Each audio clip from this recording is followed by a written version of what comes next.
자, 그럼 발전기업법 볼게요. 발전기업법은 앞에 잠깐 어디 있는지 보냐면 그 주제별 내용 조직 방법 있죠.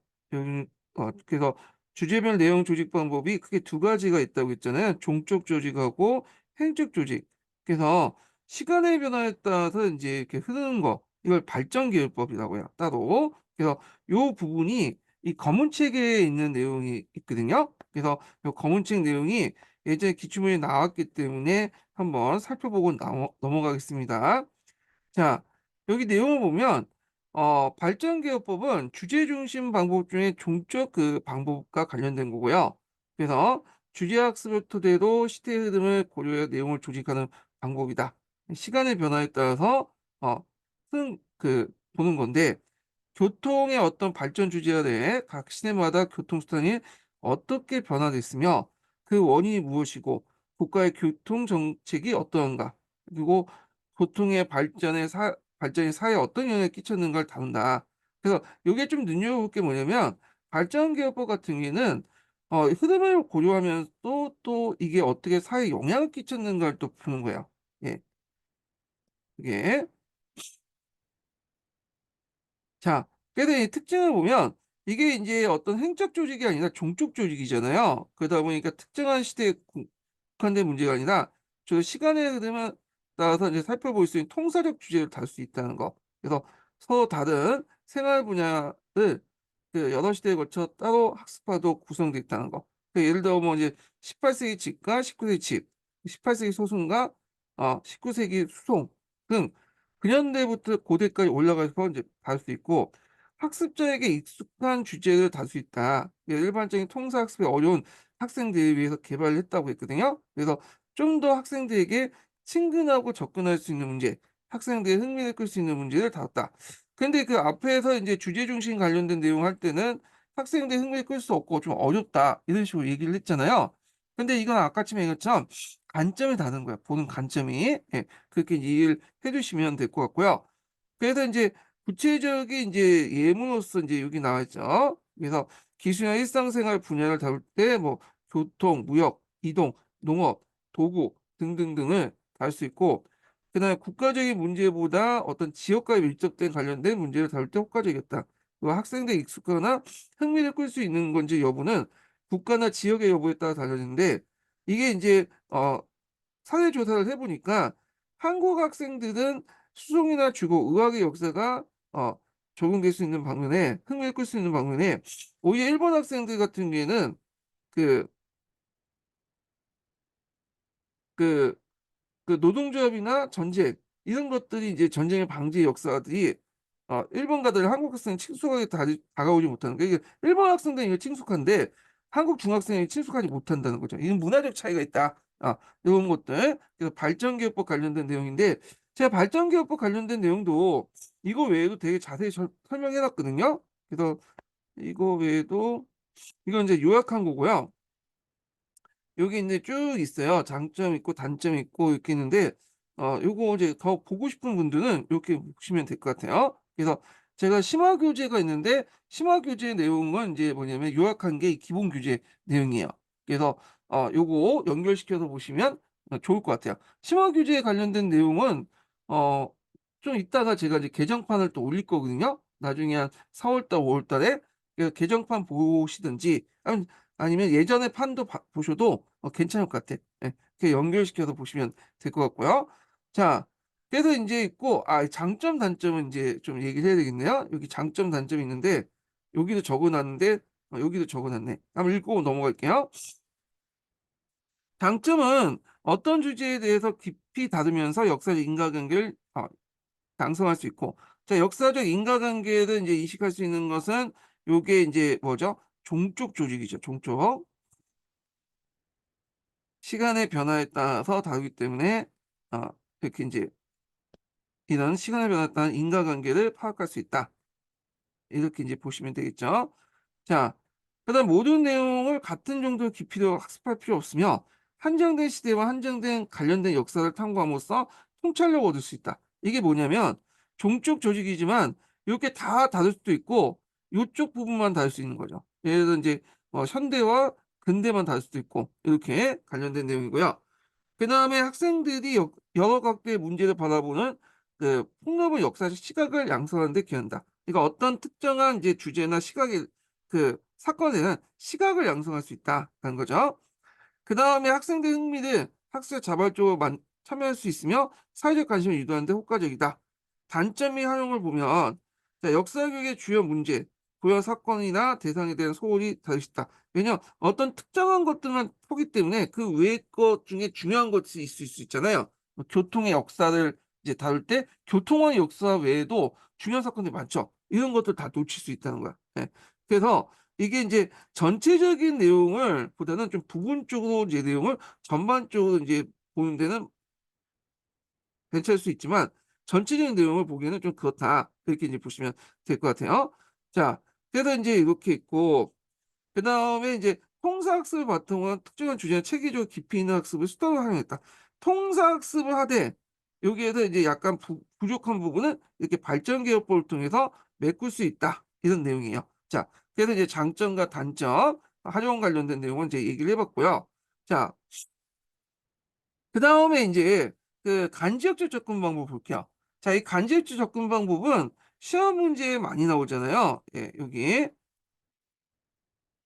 그래서 이제 있는데 간지역적 접근 방법의 이제 배경은 뭐냐면 세계사 연구에서 이제 서구 중심 사관을 탈피해서 새로운 시각과 분석 툴이 필요했기 때문에 한다. 그래서 종전에 이제 세계사는 문화권 중심이었죠. 근데 이 문화권 중심이었지만 이 문화권을 동등하게 다 보는 게 아니라 대개 보면 이제 서구 중심, 서유 문화권이 중심이고 그다음 중국 중심의 어떤 어, 그 문화권 이런 것들만 이제 좀 보는 거죠. 요게 이제 중요시역이고 여기는 좀 부수적으로 다르고 나머지는 기타 등등이야. 예. 그러다 보니까 어떤 특정한 지역의 문화권만 다루고 있지 다양한 그 문화를 다루지 못하는 그 문제점 있잖아요. 다양한 문화권을. 그래서 이제 이런 걸 좀 탈피할 필요가 있겠다. 그래서 이제 대안적 차원에서 이제 제시한 것이 상호 관련성의 원리에 입각한 간지역적 접근 방법이다. 이렇게 이제 보시면 돼요. 자, 그럼 이들의 이제 간지역 접근 방법은 이제 뭐냐면 연구 대상이 뭐냐? 그래서 이제 하나 이상의 사회나 문화권 간의 접촉, 영향을 미쳤던 사건들을 비교 또는 사회 문화권 간의 관계를 연구한다. 그래서 이런 것들이죠, 이런 것들. 예. 그래서 A 문화권, B 문화권 이렇게 해갖고 각각의 문화권이 상호 교제의 역사 부분 있죠. 이 부분을 이렇게 연구 대상을 삼고 있다는 거죠. 그거 외에도 약간 플러스 된 게 이거죠. 어, 여기 보면 이제 그 정치 문화적인 어떤 경계를 넘어서 각적의 공통된 특징도 있잖아요. 예, 그래서 이제 그 문화권마다 공통된 특징을 파악하는 것도 뭐냐면 간지역적 어, 그 간지역적 접근 방법이거든요. 그래서 국민국가 등 인류가 공통적으로 만든 제도나 전쟁같이 반복적으로 겪었던 사건을 연구 대상한다. 그래서 뭐 고대 국가, 뭐 국민 국가, 이런 것들은 다 공통된 특징들이죠. 이런 것들이 이제 있는데 대개는 요런 의미보다는 요 의미에 이제 초점을 맞춰서 보시면 돼요. 그래서 상업 고려를 통해서 이렇게 이제 서로 영향을 주고받은 그걸 내용 조직을 한 것이 간지역적 접근 방법이다. 이렇게 보시면 되고요. 자, 그 다음에 이제 반직역적 접근 방법을 통해서 기존의 세계사 내용 구성의 문제점을 어떻게 극복할 수 있는가 이렇게 이제 관련된 내용들이 갈색책이 있어요. 예. 그래서 이제 대표적인 게 이제 기존의 이제 문제점이 세계사 교육이 너무 서구 중심적이다. 이런 것들이죠. 그래서 어떤 한 민족이나 문화의 발전만 강조하지 않고 다양한 민족이나 문화의 참여 등 상호 참여를 통해서 이런 경험을 강조함으로써 이런 문제점을 극복할 수 있고요. 예, 여기 문제 예시 내용이 있는데 제가 이 문제 예시 내용을 좀 약간 뺐어요. 예, 그래서 여기 내용이 이제 여기 있거든요. 예. 아, 여기 있어. 예. 그래서 이제 이 세계사 교육의 어떤 서구 중심의 극복이 서구 중심의 문화 시각이 있냐면 요 내용도 있어요. 16세기 이후에 근대 문화의 창조와 전파의 중요성을 자세히 다루지만 16세기 이전에 중국과 다른 문명 간의 그 전파 과정을 소홀히 다루는 문제점이 있죠. 너무 근현대에서만 강조하고. 그러니까 이런 것들을 이제 이런 걸 통해서 간지역 접근 방법을 통해서 극복함으로써 이런 것들은 이제 극복할 수 있다는 이런 문제점을 이렇게 이제 보시면 되고. 그다음에 상호 관련성의 주제 선정 원리를 이용하면 모든 지역에 벌어진 대부분 사건이나 세계사에 다룬다는 부담감을 볼 수 있다. 벗어날 수 있다. 그래서 예전 같은 경우에는 그냥 모든 사건 주제 이런 것들을 달다 외워야 되잖아요. 근데 반지역적 접근 방법을 통해서 하면 내용 조직을 하면 이런 이제 어떤 그 내용의 어떤 부담에서 좀 벗어날 수 있다. 이렇게 이제 보시면 되겠죠. 자, 그래서 이제 요런 것들. 그래서 이제 문명당의 큰 주제 설정하고 문명 내 왕조 국가 단위도 세계사 이해하면서 그 세계사적으로 모든 문화권과 뭐 문명을 포괄하는 학습이 어렵고 그 쓸데없는 이제 왕조의 이름이나 제도 이름 같은 것도 외워야 되잖아. 이 기존의 교과서에서는. 근데 이런 점을 이제 극복할 수 있다. 이렇게 이제 보시면 되고요. 그럼 세 번째는 지역을 달리해서 일어난 사건들 사이의 관련성 또는 인과성을 이해하고 변화의 커다란 양상을 파악할 수 있다. 그래서 이제 화약의 제조 기술은 중국뿐만 아니라 유럽 연합 사회를 붕괴시키고 이슬람 중심의 세계 질서를 도와준다. 이렇게 함으로써 문화권적 접근보다 간접적 접근에 국가적인 틀을 제공할 수 있다는 거야. 그런 것들. 자, 그래서 인류 전체가 겪었던 공통적인 경험을 중시로 인류 사회 전개의 큰 그림을 그리는 데 도움이 될 수 있다. 아, 그래서 요 관련된 예문이 여기 있죠. 청동기나 철기 제조 기술이 동반구 전체 확대되는 과정. 요 헬레니즘 시기의 미술적 영감이 유럽과 중국을 비롯해 동아시아 지역까지 퍼졌던 과정.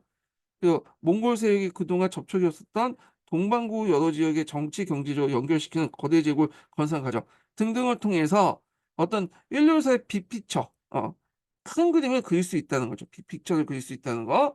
그래서 이제 이렇게 있는데 제 생각에는 디귿하고 니은하고는 좀 비슷한 것 같은데 따로 구분해 갖고 설명하기 하고 있으니까 그냥 암기해 주세요. 그래서 여기에 이제 간지역적 접근 방법의 세계사 내용을 어떻게 극복을 하는가를 볼 때 네 가지 내용을 좀 쓰시면 될 것 같아요. 이거는 이제 극복 방법이기도 하고 또 간지역 접근 방법의 이제 접근 방법의 장점이기도 하죠. 자, 근데 이제 강지역 접근 방법의 문제점이 있어. 왜냐면 요거는 지역 간의 교류의 역사를 이제 보기 때문에 어떤 지역권의 이제 문화권이나 국가 단위의 역사를 소홀히 할 수 있죠. 예. 그래서 이제 요거 예전에 한번 기출문제 나왔던 거죠. 그래서 지역이나 문화권, 국가 단위의 발전을 일관성 있게 이해하지 못한다. 그리고 외부적 요인을 강조하다 보니까 상호 교류의 역사를 이제 강조하잖아요. 자, 그래서 지역이나 국가 단위의 내재적 발전을 이해하는 데 소홀하다. 소홀히 할 수 있고요. 요거는 요거와 연결시켜서 이제 보시면 되겠죠. 그러다 보니까 이제 그 역사의 변화의 동력을 이해하는데 균형적인 시각을 제공하지 못한다. 아, 그래서 외재적 시각만 강조한다.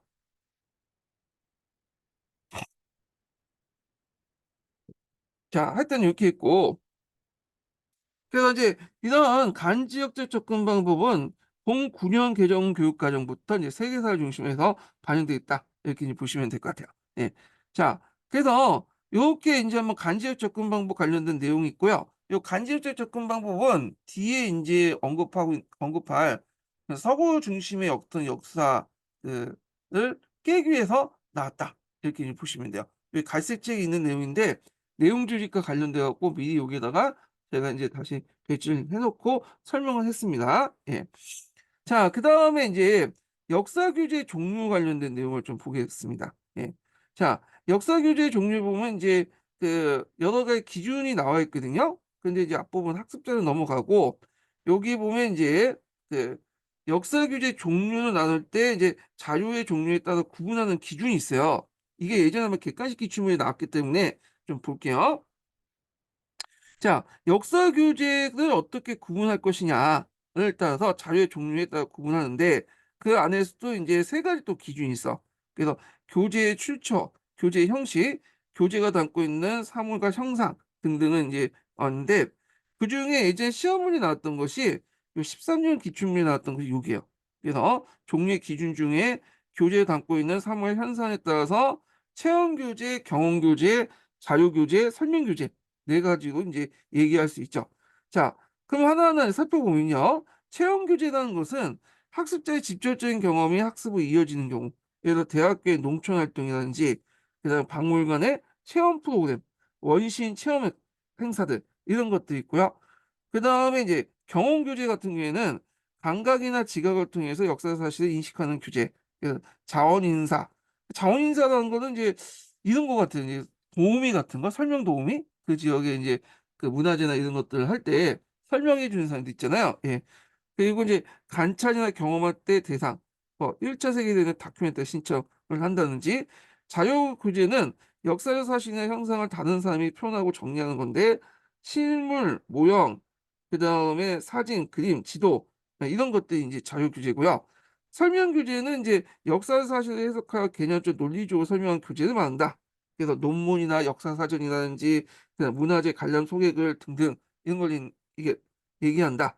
그래서 시험 문제 예전에 한번 시험 문제 나왔기 때문에 이 명칭 정도는 외워두시면 될 것 같아요. 예. 뭐 쓰라고 나올 것 같진 않고 요즘에는 이제 쓰는 문제보다는 좀 단답형이 좀 많이 나오더라고요. 예.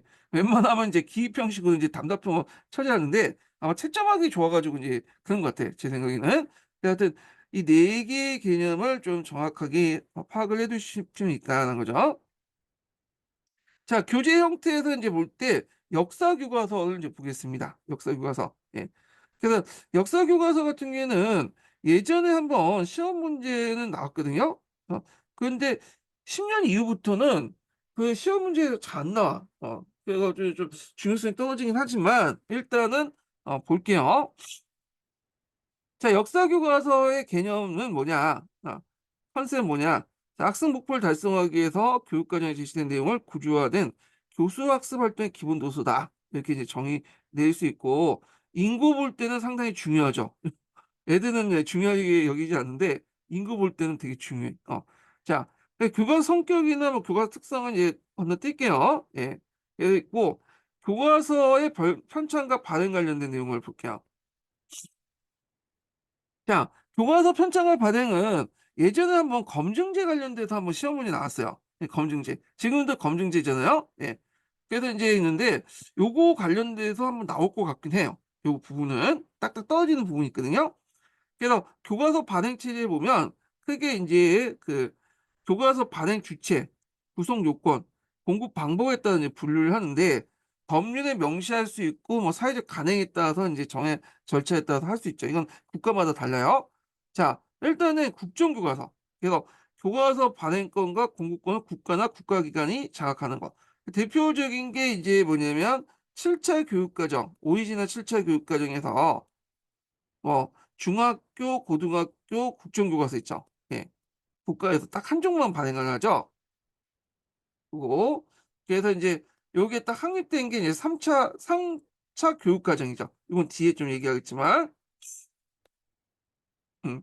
그래서 국정교과서가 있을 때는 인구 공부할 때 좀 편리한 것도 있을 것 같아. 왜냐면 딱 한 권만 보잖아. 지금은 여러 권 보잖아요. 예. 근데 이렇게 좀 그렇고. 자, 검정제는 일단 이 민간 출판사가 교과서를 발행해. 국가가 아니라. 그리고 궁금하지만, 이걸 지멋대로 쓸 수는 없죠. 아까 이제 교육과정 관련된 얘기할 때 국가 수준의 교육과정이 명시되어 있는 요건들을 맞춰갖고 써야 돼. 그래서 교과서 구성 요건을 국가나 국가기관에 정하는 기준에 적합한 교과서만 사용할 수 있다. 그래서 예전에는 국정제였지만 여기 이제 쭉 보시면 알겠지만 7차 교육과정 개정부터는 다 이제 뭐냐면 검정제로 넘어가게 되죠. 이렇게 검정제로. 예. 그래갖고 이제 이때 검정제 넘어가는 이유가 뭐냐? 한국사 교과서를 이제 검정제로 한 게 다양한 관점 육성을 목적으로 시행했고 그렇지만 원래 의도와는 달리 뭐냐면 그 교육관이 너무 세부적으로 구성되어 있기 때문에 실제로 다양한 시각을 담지 못한다. 이게 이제 단점이에요. 예, 이게 파란책에 있거든요. 그래서 이제 7차 교육과정, 그 파란책이 쓰여진 시기가 7차 교육과정이에요. 오리지널 7차 교육과정 때는 중단원까지 이렇게 세부적으로 다 정했기 때문에 이게 원래 의도와 달리 실제 내용 보면 청평률적인 또 거의 비슷비슷해요. 예. 그래서 이제 개정 때 대단원까지만 구성 요소를 이제 정하고 중단원 이런 것들은 구성 요소는 너희들 알아서 해라. 이렇게 이제 했잖아요. 자, 그래갖고 좀 자율성 확보하려고 했다. 그렇지만 아직까지도 이런 문제점을 완벽하게 해결하지는 못했죠. 그래서 교과서 보시면 알겠지만 비슷비슷하잖아. 네, 비슷비슷하고 내용 구성도 비슷하고 다만 탐구 문제라든지 보충자료라든지 그 밑에 있는 달려있는 게 좀 다를 뿐이죠. 예. 근데 인정제는 뭐냐면 교과서 발행 공급 내용 구성을 민간에 담당하며 어 국가나 공공의 심사만 해주는 거야. 예.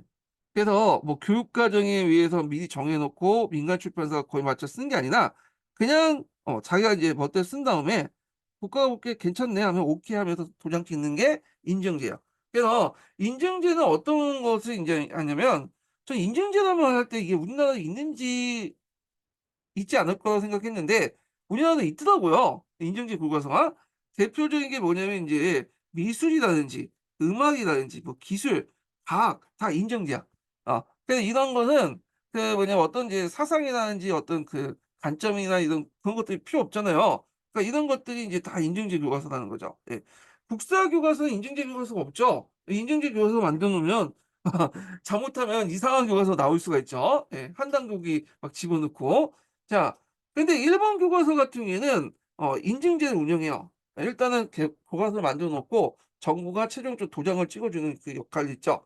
그래서 정부가 그 도장을 찍어줬다는 거는 인정했다는 거는 그 교과서의 시각을 인정해 줬다는 거예요. 국가 권력이. 그래서 이제 역사 교과서 왜곡했대 그때 이제 문제가 됐던 것도 그런 것들이죠. 인증제 교과서.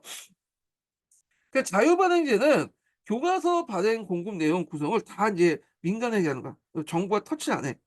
대개 보면 유럽의 교과서를 해서 그렇게 이제 운영이 됐는데 여기에서 주의할 것은 그렇다고 해서 사회적인 통념이나 시각 같은 것들이 벗어난 교과서를 용인하냐 그건 아니에요. 그래서 독일 같은 경우에는 요즘에 뭐 신나치니 뭐 하면서 그런 게 우익세들이 등장하잖아요. 자, 그 사람들이 이제 시틀러 찬양하고 막 그런 거를 교과서 만들어 가지고 유포하려고 한다면 독일 법원에서 이걸 가처분 신청을 해 갖고 그 신청을 뭐냐 독일 법원에서 가처분을 하게 가처분 금지를 하죠. 유포 금지를 해 가지고 그래서 이제 뭐냐면 보고 못 하도록 해요. 네. 그렇기 때문에 자유발행제라도 주의할 것은 국가 사회적인 요구가 위에서 그 뭐냐 만들어진다는 거죠. 그래서 모든 교과서는 국정이든 검정이든 인정이든 자유발행지든 정도의 차이가 있지만 어떤 정치나 사회적인 어떤 요구에서 완전하게 벗어날 수 없다는 거예요. 나름대로 인정해야 돼. 이걸 이제 예전 03년 기출문제에서는 뭐라고 구성적 성격을 갖고 있다. 교과서가. 예, 이런 것들. 자, 어떤 정치, 사회적 요구에 의해서 구성적 성격을 갖고 있는 것이 교과서다. 다만 이제 그 반응 체제에 따라서 좀 더 이제 뭐냐면 국가 사회적 요구가 더 많이 반영됐고 좀 덜하고 그런 차이는 있을 수 있다라는 거죠. 자, 그래서 이 교과서 발행 체제 관련된 내용 그 기준 좀 알아두시고요. 우리나라 같은 경우에는 이제 제가 이제 정리를 해 놓은 건데 이게 크게 계기가 됐던 게 이제 3차 교육과정이죠. 예전에는 뭐 검정제하고 이제 국정교과서가 이제 같이 있었어요. 예. 그래서 이 교과서 내용을 좀 알려면 어디를 보시냐면 어디야? 우리 역사넷에 가보시면 그 교수 요목기부터 해서 이제 7차 교육과정까지 교과서 관련된 내용을 적어놨거든요. 예. 1, 2차 교육과정 가보시면 국사교과서에 국정교과서도 있고 검정교과서도 있어요. 예. 근데 3차 교육과정부터는 완전히 뭐예요? 그 국정으로 바뀌었죠. 국정으로. 그래서 이제 이때 이제 검정이 있는데 고등학교 세계에서는 말이 검정이지 실제 한 개 종목 방향이기 때문에 사실상 국정이에요. 예. 그리고 나서 이제 명칭이 바뀌었어. 예, 명칭이. 그래서 이제 그 1979년에 국정을 1종으로 그리고 검정을 2종으로 이렇게 바뀌었어요. 예. 근데 1종이든 2종 간에 그 실질적으로 국정과 검정을 다르게 부는 거다. 이렇게 보시면 되고요. 그래서 이런 체제가 이제 7차 교육과정까지 쭉 가다가 오리지널 7차 교육과정이죠. 그러다가 이제 7차 교육과정 개정부터 09년 개정부터 그러니까 엄밀히만 07년 개정부터 이제 보시면 돼요. 07년 개정. 근데 이때는 이제 뭐냐면 07년 개정 교육과정은 뒤에 얘기했지만 이명박 때 폐기 처분됐죠. 그 09년 개정부터는 검정이다. 그래서 중학교, 고등학교 다 검정이다. 이렇게 이제 보시면 될 것 같아요. 자, 그래서 이제 교과서 편찬 관련된 내용이 있고, 그 밑에 이제 1종이 뭐고 2종이 뭐냐 관련된 내용이 있는데, 이건 각자 읽어보시고, 자, 그러면 국정교과서의 문제점이 뭐냐? 예전에 2000년대 초반대에 이런 문제 많이 나왔어. 한 두세 문제. 국정교과서 문제점. 왜냐면 그 당시에 국정교과서였거든요. 그러다 보니까 이제 검정교과서 바꿔야 된다는 여론이 막, 들고 있을 때였거든요. 그러니까 들고 있을 때인데, 그때 이제 뭐냐면 그 국정교과서 문제점 비판 관련된 내용이 좀 나왔어요. 예. 하여튼 이렇게 있는데 뭐 여기에도 여러 가지가 있지만 나올 가능성 없고 지금은 이제 좀 시대하고 맞지 않죠. 학생들 다양한 역사 인식을 형성을 방해하고 국정교과서 역사 인식 공식 역사가 된 국정교과서 역사 인식이 공식 역사가 됨으로써 학생들의 특정한 역사를 강요할 수 있고 특정 이데올기를 정당화하거나 정부의 홍보를 이용할 수 있다. 그래서 뭐 반공 이데올기 같은 것도 있죠. 특히 대표적인 게 3차 교육과정 때 모든 그 뭐냐 검정 교과서를 없애고 다 국정화 시켰잖아요. 예, 이런 거와 연결시켜서 이제 보시면 되고요. 그 다음에 이제 교과서 활용의 문제점의 개선 방안을 보면 이게 문제점이고 요거에 대해서 이제 어떻게 개선할 것인가 요게 내용인데 요거는 이제 파란 책에 있는 내용이에요. 파란 책에 예, 보면 자 역사 교과서의 단원 구성 및 서술은 통사적 방식으로 연대기적 방식으로 취하기 때문에 감정이입이나 판단 요소가 배제된 아주 무미건조한 간결한 기술이다. 그래서 이제 요걸 이제 해결하기 위한 개선 방안으로서 표현 방식도 지식 제시형 지식 나열에 탈피해서 다양한 문학적 언어, 내러티브적인 언어를 사용한다. 이렇게죠. 이런 것들이 이제 최근에 뭐 첫걸음이나 이런 데에서 이제 상당히 역사 교과서의 어떤 문제점을 개선하는 방법에서 이런 딱딱한 어떤 그 서술체 이런 것들을 이제 대신에 요 문학적인 언어 표현을 이제 강조하는 내용들이 나와 있어요. 첫 걸음에서. 근데 첫 걸음의 그 문장 자체는 제 생각에는 진짜 무미건조하고 간결한 게 아니라 이건 아주 복잡하고 이상한 것 같아. 자, 하여튼 뭐 그렇게 있고, 그다음 이 국정교과서의 이제는 획일적 역사인식을 전달한다고 했잖아요. 그래서 요거는 이제 예전 얘기이기 때문에 일단 적어놓긴 했는데 어, 나올 것 같진 않아요. 예, 지금은 검정교과서죠. 제가 한번 읽어볼게요. 그래서 이런 문제점 해결을 위해서 학습자 자신의 역사 이해를 확립하고 역사학습의 의미를 찾을 수 있도록 탐구 자료나 학습 과제를 교재 교과서에 늘려야 한다. 요거는 이제 지금 개정 교과서에 많이 이제 반영돼 있죠. 체계적인 역사 지식의 전달뿐만 아니라 주체의 역사 태도와 관점을 기여해야 하고, 그 다음에 학생들의 역사 주제와 문제 시대와 인물에 대한 해석, 평가하는 기회를 가져야 된다. 그 다음에 이제 교과서의 문제점은 뭐냐면 교과서가 담고 있는 많은 사실, 개념, 해석, 평가 등은 그 수업 시간에 전달이 너무 어렵다. 어, 그러다 보니까 이제 교사가 할 수 있는 것은 이제 교과서 단원과 내용을 어, 이제 재구성해서 학습지를 이제 제작하는 거죠. 그 다음에 이제 여기 보면 중고등학교에 반복적으로 통사에 접하는 학생들은 역사에 대한 흥미를 있고 그나마 시간을 제하고 피상적인 성향에 그칠 수 있고 그리고 교과서 지식이나 그 방대한 양에도 불구하고 학생들이 한 시대나 주제에 대해 역사를 제대로 이해하기 어렵다. 그래서 학년에 따라서 주제 시대별 깊게 있게 접근하는데 요거는 개정교육 과정에서 많이 반영됐어요. 아까 아침에 학교급별로 해가지고 내용을 조직했다고 했잖아요. 그래서 이제 중학교는 정근대사, 어, 고등학교는 근현대사 이렇게 있죠. 예. 자, 그러면 이제 포스트 모더니즘 역사이론에서 국사교과서의 문제점과 그 다음에 민족주의 관점에서 국사교과서의 문제점이 있어. 그러니까 여기 포스트 모더니즘은 민족주의를 반대한다고 하잖아요. 예, 부정하고 민족은 선언적이고 역사적 실체가 없다. 이렇게 이제 보는 관점이고 민족주의 입장일 때는 민족의식을 강조해서 국사교과서 강조해야 되는데 문제가 있다는 거야. 그러니까 양쪽의 시각의 입장에서 이제 반대하는 거야. 반대는 하는데 이게 비판하는 내용이 다르죠. 예, 요걸 염두에 두시고 이제 보셔야 되는데 포스트 모더니즘의 입각에서 국사교에서 문제점을 지적한 것은 예전에 한번 07년 때 한번 언급됐었어요. 기출에. 예. 자, 그래서 이제 내용을 보면요. 그 앞부분에 이제 목적 관련된 내용 할 때 민족주의를 강조할 때 이제 문제점. 그래서 포스트 모더니즘에서 비판 내용 있죠. 요걸 염두에 두시고 이제 보시면 되는데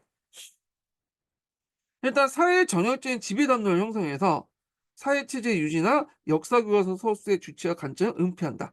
그래서 약간 이제 독재가 이제 독재를 내세웠던 독재자들이 민족주의를 이용해 갖고 이런 걸 이제 많이 하죠. 그래서 민족을 초역사적 실체로 가져가고 역사적으로 형성해 갖고 만들어진 게 아니라 역사적으로 만들어 가지고 만들어져서 이제 이름이 민족 이름이 붙여진 게 아니라 원래 민족이 없는데 어 이름이 붙여지면서 민족이 만들어진 거죠. 우리나라하고는 상관없는데 그런 경우가 되게 많아요. 뭐 약간 이제 그게서 좀 벗어나는 내용인데 세계사에 보면 그 중앙아시아 지역 아시죠?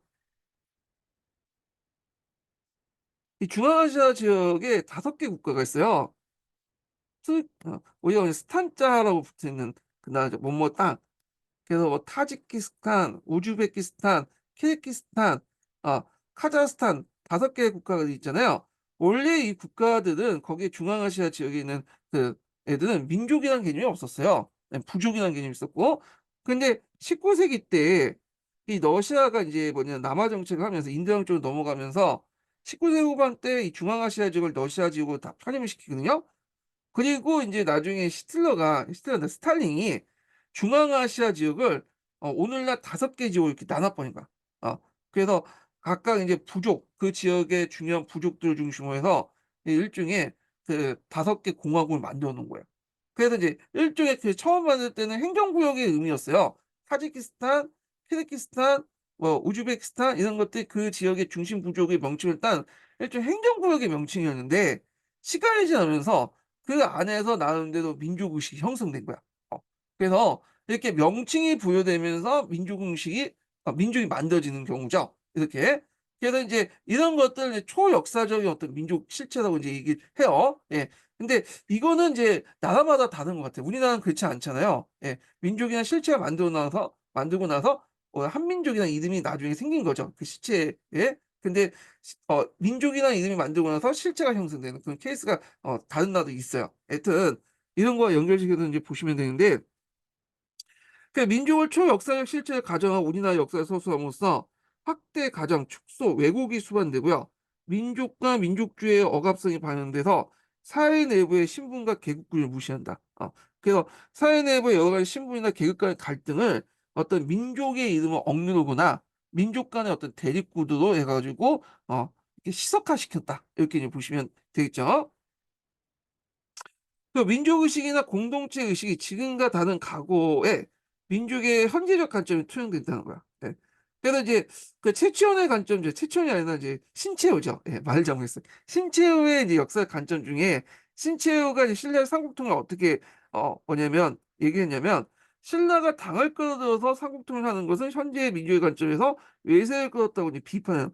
신라가 있을 때는 당을 끌어서 이제 삼국통일했다고 하는데 신라 입장일 때는 백제나 고구려 자기 민족을 안 받죠. 그때 민족의식이라는 게 없었으니까. 그런데 신채호는 현재 민주주의 관점에서 외세를 끌어서 비판했다.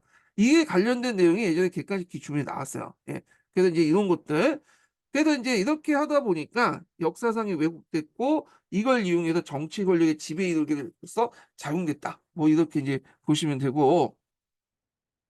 자, 그리고 교과서술이 맨날 민족인의 근대라고 규정했는데, 자, 이런 것들이 원래 실체가 있기 때문에 이름이 붙여진 게 아니라, 있고 나서 실체가 만들어진 거잖아요. 이런 것들이 좀 허구적이다. 이렇게 비판했다는 거.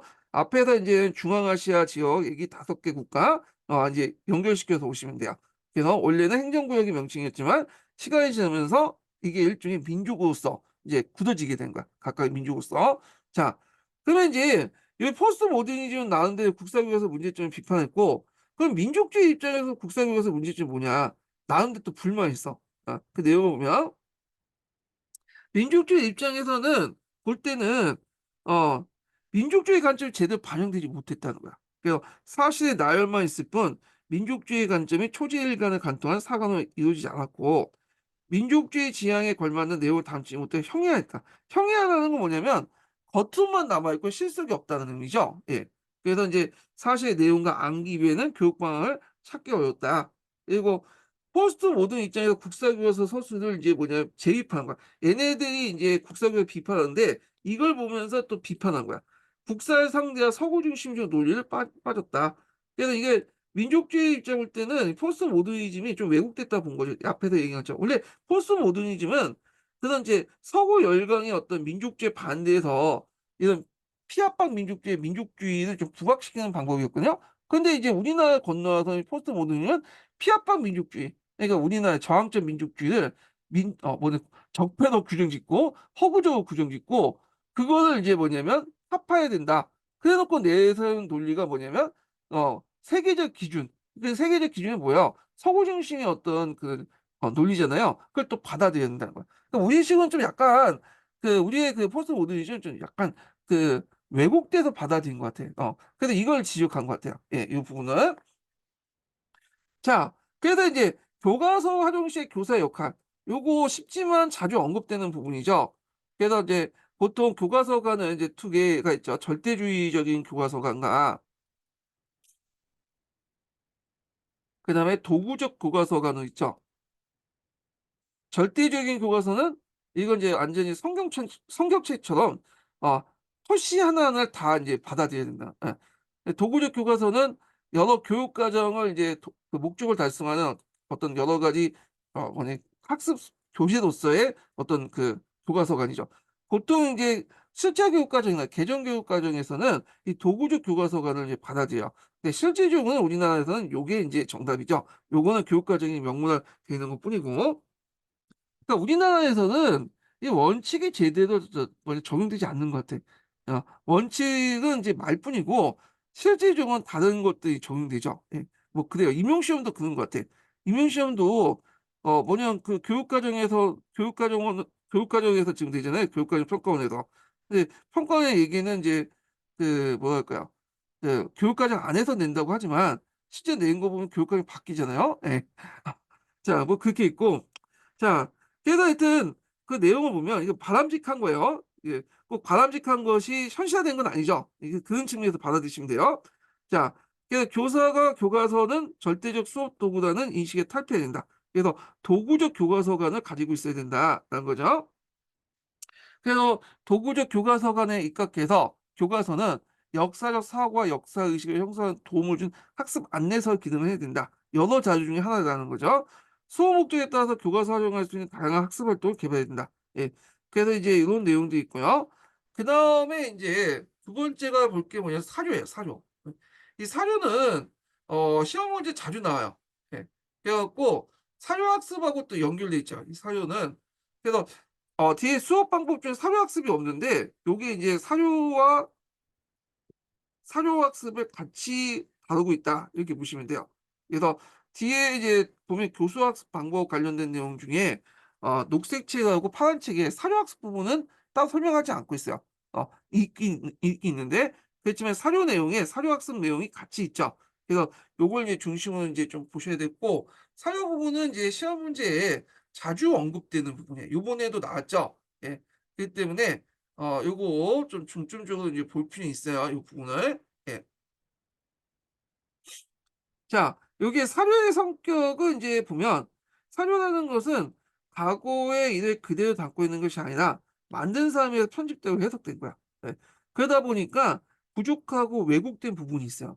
그러다 보니까 이제 사료 비판을 통해서, 그다음에 상상력을 통해서 이런 것들 메꿔야 돼. 어, 그래서 사료가 있다고 해서 그대로 그걸 받아들여서는 안 된다. 이런 것들 이제 있고, 사료 비판하고 사료의 부족한 부분을 메꾸는 보관이라든지 아, 이런 것들은 뒤에 좀 언급을 할게요. 자, 사료 사용 학습 교재. 사료를 이용한 학습 교재가 뭐냐? 자, 여기 뭐 교과서 있죠. 교과서 같은 경우에는 이제 사료가 좀 있죠. 예, 그 관련된 내용인데, 그래서 교과서를 이제 그 설명 위주로 된 교과서를 벗어서 자료집 역할을 강화해야 된다. 그러면서 7차 교육과정 교과서에 이제 사료를 많이 제시했어요. 이게 해마다 이제 가면서 사료를 제시한 내용들이 많더라고요. 교과서 사료가. 자, 그래서 이제 이 사료는 교과서에서 어떤 역할을 또 하냐면 본문 내용을 대체하거나 주요 학습 내용에 역할을 한다. 이렇게 있고요. 그 외에도 인쇄 편집 사료에 보면 이제 사료집 같은 것들, 배움식, 여기에 사료가 많죠. 예. 그 다음에 이제 사료하면 우리가 텍스트만 생각하는 사료만 생각하는데 그게 아니죠. 텍스트 외에도 비문자 사료들이 많아요. 예. 그래서 이것도 같이 이제 생각을 해야 돼. 요거와 관련된 내용이 여기 원형 사료 관련된 내용인데, 그래서 사료의 이제 종류나 이런 것들은 뒤에 따로 이제 제가 설명할게요. 사료 비판할 때. 자, 그 다음에 이제 사료 모형, 학습 모형 볼게요. 자, 사료, 아까쯤에 사료 학습이 따로 없다고 했죠? 예. 그래서 이제 논한책이라든지, 그 다음에 이제, 그 어디야? 예. 노란책, 녹색책 있는 사료학습 모형이 있어요. 두 가지가 있는데, 노란책에 있는 모형이 이제 사료학습 모형이 있고요. 그 다음에 녹색책에, 사료와 관련된 내용을 하면서 비판적 읽기 사료학습 방법이 있어요. 예. 근데 시험 문제 지금까지 두 문제 나왔는데, 두세 문제 나왔는데, 다 이 노란책에 있는 내용이 났어요. 노란책은 여러분 잘 모르실 거야. 예. 근데 예전에는 제가 공부할 때, 이 노란책이 주요 테스트였어요. 이게 논문 모음집인데 요 사료학습 모형이 그 09년 기출문제 나왔거든요. 또 96년, 01년도에 나왔기 때문에 노란책은까지 읽을 필요는 없어요. 뭐 시간 되면 이제 읽으셔도 돼요. 근데 약간 시성비가 좀 떨어지는 거죠. 이 시성비가 떨어지는 갖다 버리고 다만 어디 부분만 발췌록 하시냐면 여기 이 노란책 부분 중에 사료학습 모형 부분만 좀 발췌록 하세요. 요게 예전에 시험문이 나왔기 때문에. 그럼 이것도 읽기 싫다. 그러면 그냥 요약만 읽으세요. 그냥 제가 이렇게 적어놓은 요약만 읽으시고 이제 이해를 해주시면 될 것 같아요. 자, 하여튼 이 사료학습 모형은 이 노란책을 기준해서 나왔는데 한번 볼게요. 자, 개념을 보면 과거의 기록에서 역사적 사실을 확인하고 내용에 대한 해석을 통해 이게 뭐야? 자, 당시의 사회상을 재구성하며 거기에 역사적 의미를 부여하는 학습 방법이다. 그래서 이제 사료학습 접근법이 있어요. 이거 꼭 기억을 해주세요. 이거 두 번이 나왔어. 자, 분산적 접근 방법이 있고요. 단원 접근 방법이 있어요. 자, 분산적 접근 방법은 본시 수업 과정에서 필요할 때 수시로 사료를 활용하는 방법이죠. 예. 그래서 이제 여기는 뭐 어떤 특별한 이제 수업 모형이라든지 지도안이 필요하지 않아. 예를 들어 갖고 내가 이제 그 왕건을 이제 그 수업을 하면 왕건과 관련된 훈요 10조를 언급한다든지 그때 그 다음에 이제 성 그 뒤에 이제 성종 있죠. 성종 때 고려 성종 관련된 얘기할 때 심호 28조를 언급한다든지 이거야. 그러니까 쭉 수업할 때 그때 이제 필요한 사료를 언급하는 거. 이게 분산적 접근 방법이에요. 그래서 그러다 보니까 특별한 수업 모형이라든지 지도안이 필요하지 않는다. 근데 이제 단원 접근 방법은 다르죠. 사료학습 단원을 하나 이제 구성한 다음에 그 안에 한 세네 번의 그 시간을 집어넣는 거야. 사실 그러니까 네 번에서 여섯 번이죠. 예.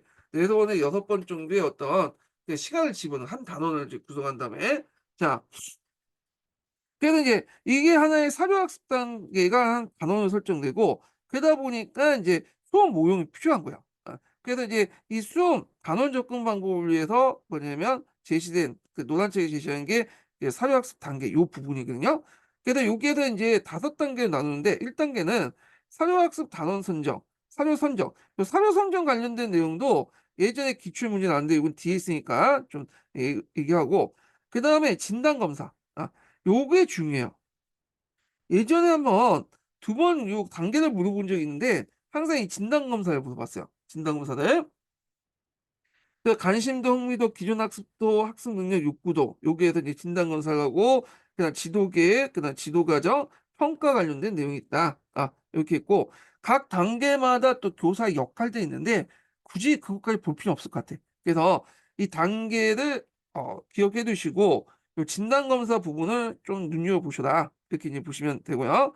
자, 그다음에 본시 학습 수업 모형은 요거 관련된 지도 과정과 관련된 지도 계획부터 지도 과정과 관련된 그 내용을 이제 여기다 좀 더 구체적으로 적어 놓은 거예요. 그래서 건너뛰고 자, 그냥 사료 선택 기준 이거 되게 중요해요. 네. 이거 예전에 19년 기출문제 나왔거든요. 노란 책에도 있고 그다음에 남색 책에도 있고 그렇게 있거든요. 그래서 요걸 이제 좀 기억을 해 두셔야 돼요. 요 부분은요. 자, 요거 하기 전에 두 번째 인증문 알려드릴게요. 두 번째 인증문은 80번입니다. 두 번째 인증문은 80번이에요.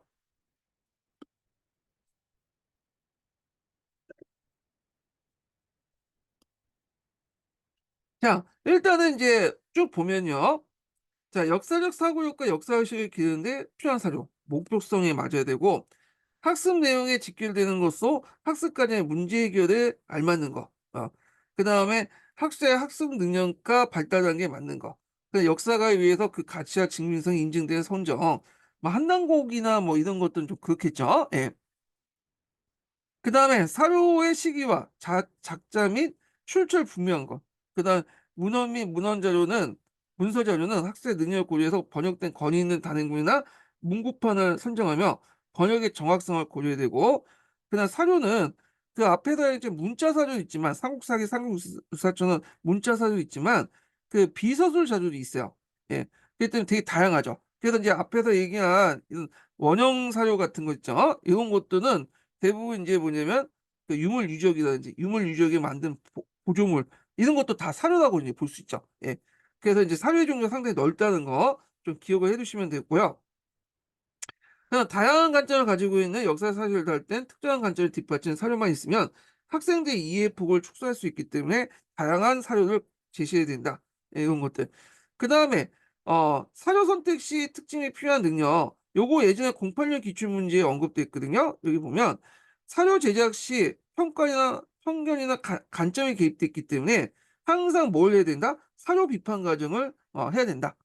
그래서 이제 사료를 제작한 사람들이 누가 3이잖아요. 3은 어쩔 수 없이 편견을 가지고 있을 수밖에 없어. 관점을 가질 수밖에 없어. 자기가 보고 싶은 것만 보잖아. 그러다 보니 그 과정에서 역사적 사실이 왜곡되어 있는데 그 사료를 그대로 받아들이면 안 되죠. 항상 뭐 한다?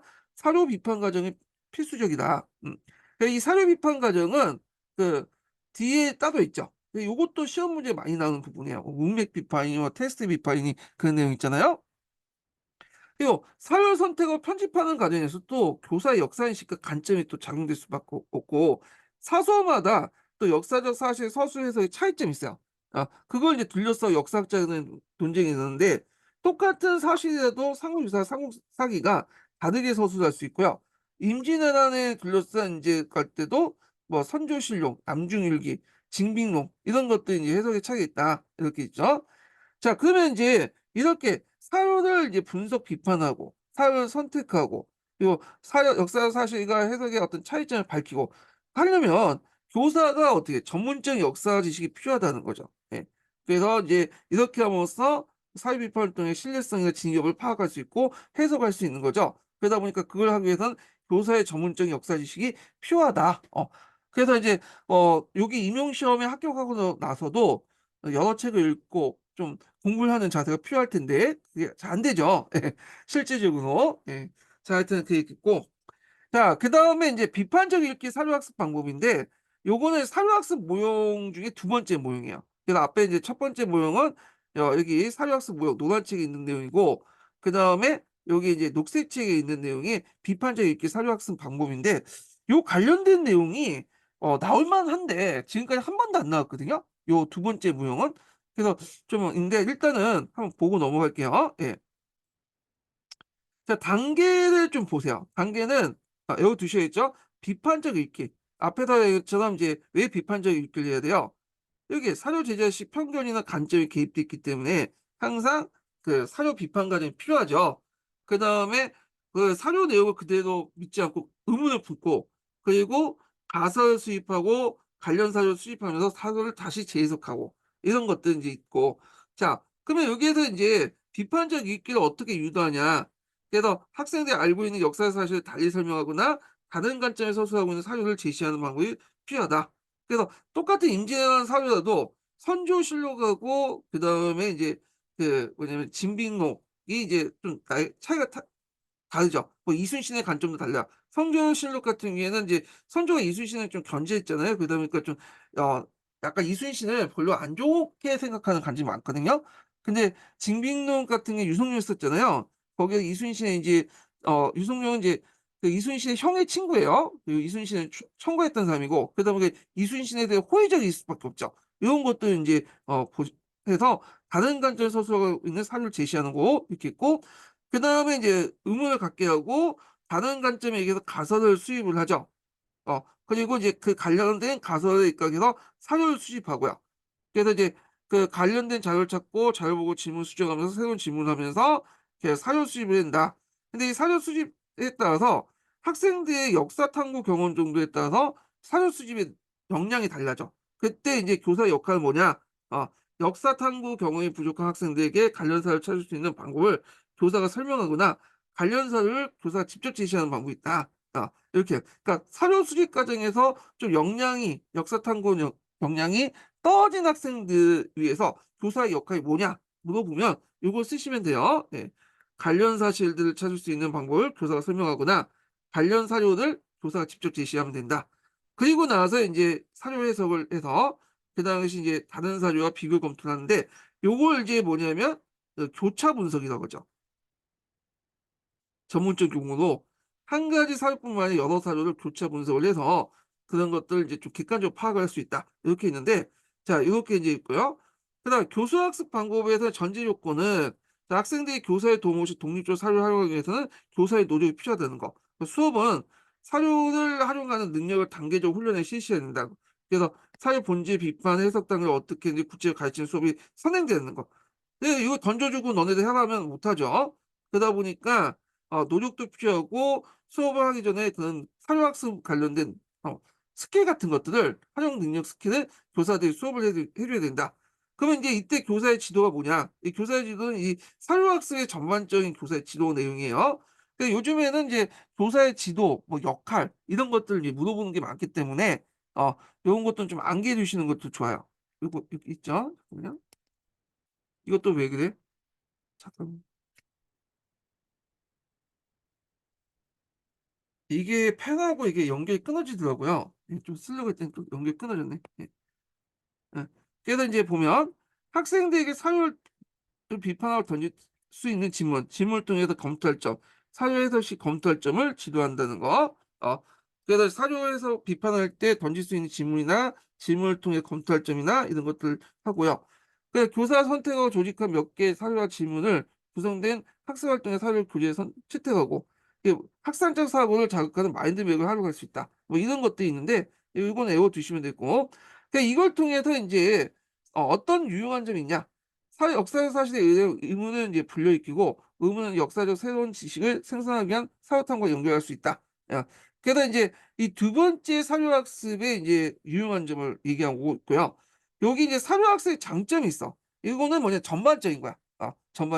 전반적인 사료학습 장점을 보면 요 사료학습 장점 관련된 내용이 예전에 그 공사 문제 한번 나왔어요. 공사 2차 기출문제 나왔거든요.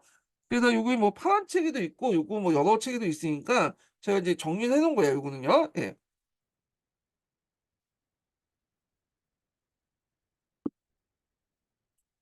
자, 그래서 이제 사회학습 장점을 보면 사실과 견해를 구분할 수 있다. 예. 사실이라는 것은 과거의 사료 속의 기술의 내용을 얘기하고요. 견해는 그걸 바탕으로 역사에 해석된 내용을 구분할 수 있고요. 그래서 여기 이제 요게 사실할 때 역사 사자가 아니라 일살자예요. 그냥 그대로 이제 기록한 거 있죠.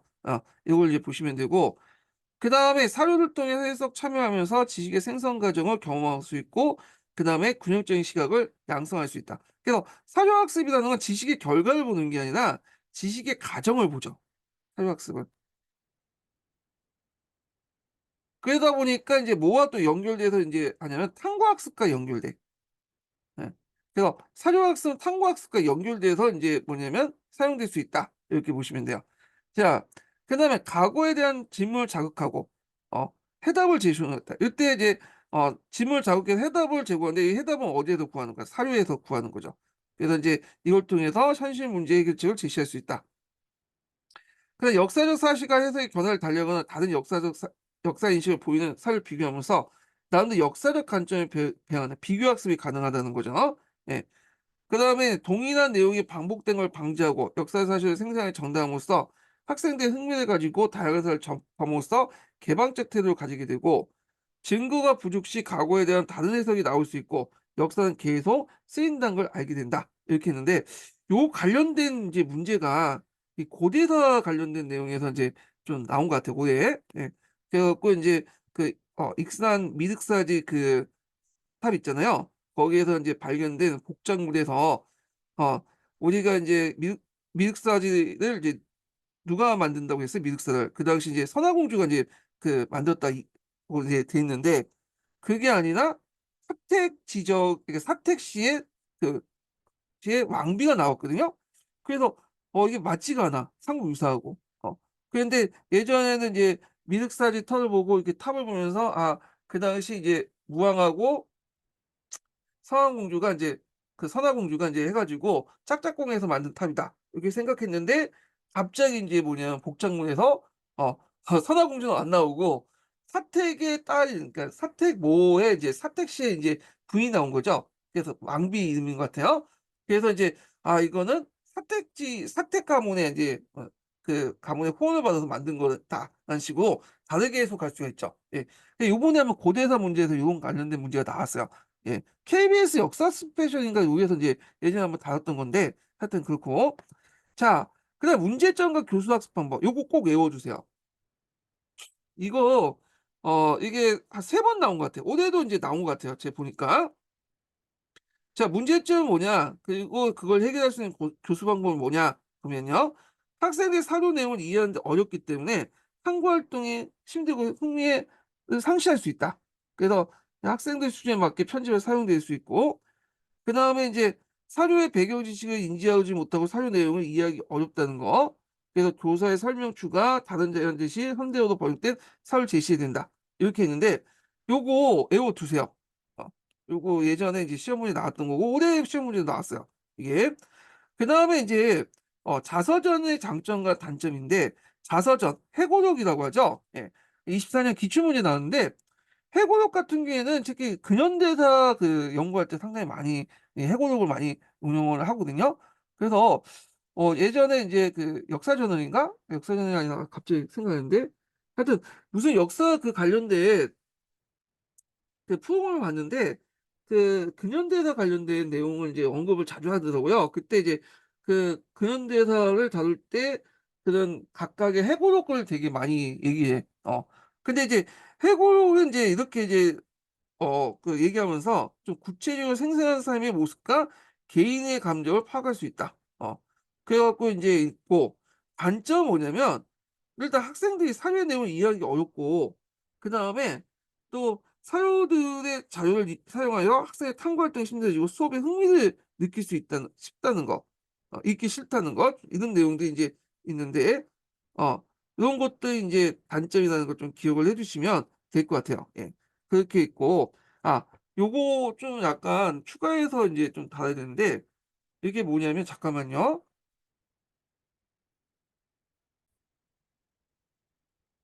이거 보니까 제가 잘못 설명했어. 이게, 이게 내용이 요거와 관련된 내용이거든요. 요게 내용이 겹쳐요. 요게 요 내용이에요. 그래서 여기 있고 단점 내용이 여기 들어가 있는 게 아니라 지우세요, 이거. 네. 제가 편집하다가 하다가 보니까 좀 이상한 거야. 그래서 있는데 해고력의 단점을 좀 볼게요. 예. 해고력의 단점 뭐냐면 적으세요. 화자의 주관성이 강하고 그다음에 개인적인 해상에 많이 의존하고 있죠.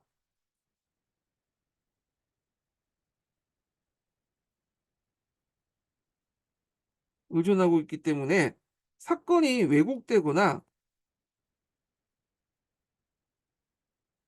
사건이 왜곡되거나 세부적인 오류가 존재할 수 있다.